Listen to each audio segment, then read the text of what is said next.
Introducing Apple Vision Pro. Vision Pro, Vision Pro, Vision Pro, Vision Pro.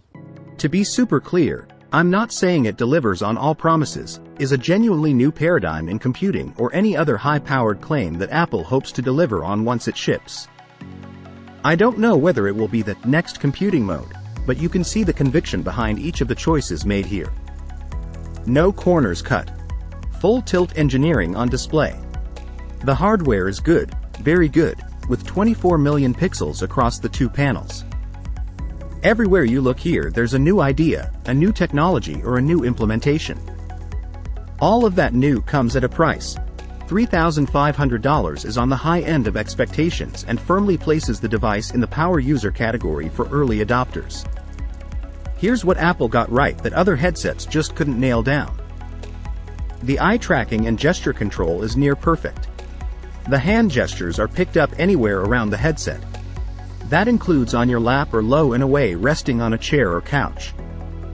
Many other hand tracking interfaces force you to keep your hands up in front of you, which is tiring.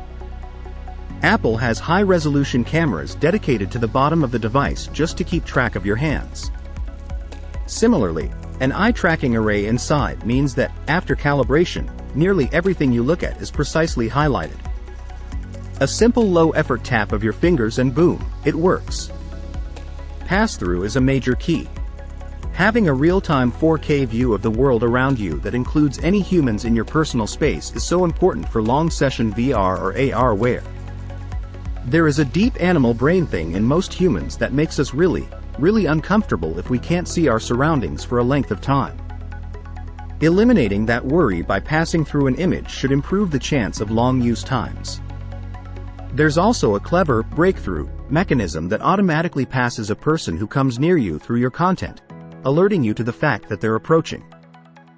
The eyes on the outside, which change appearance depending on what you're doing, also provide a nice context cue for those outside. The resolution means that text is actually readable. Apple's positioning of this as a full-on computing device only makes sense if you can actually read text in it. All of the previous iterations of virtual desktop setups have relied on panels and lenses that present too blurry a view to reliably read fine text at length. In many cases, it literally hurt to do so. Not with the Apple Vision Pro. Text is super crisp and legible at all sizes and at far distances within your space. There were a handful of really surprising moments from my short time with the headset as well. Aside from the sharpness of the display and the snappy responsiveness of the interface, the entire suite of samples oozed attention to detail. 3D movies are actually good in it. Jim Cameron probably had a moment when he saw Avatar: Way of Water on the Apple Vision Pro. This thing was absolutely born to make the 3D format sing.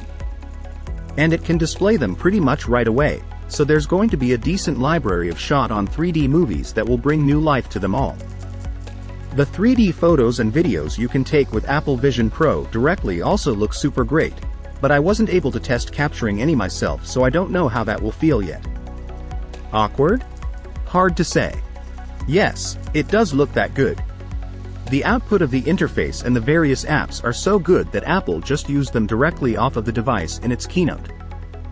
The interface is bright and bold and feels present because of the way it interacts with other windows, casts shadows on the ground, and reacts to lighting conditions.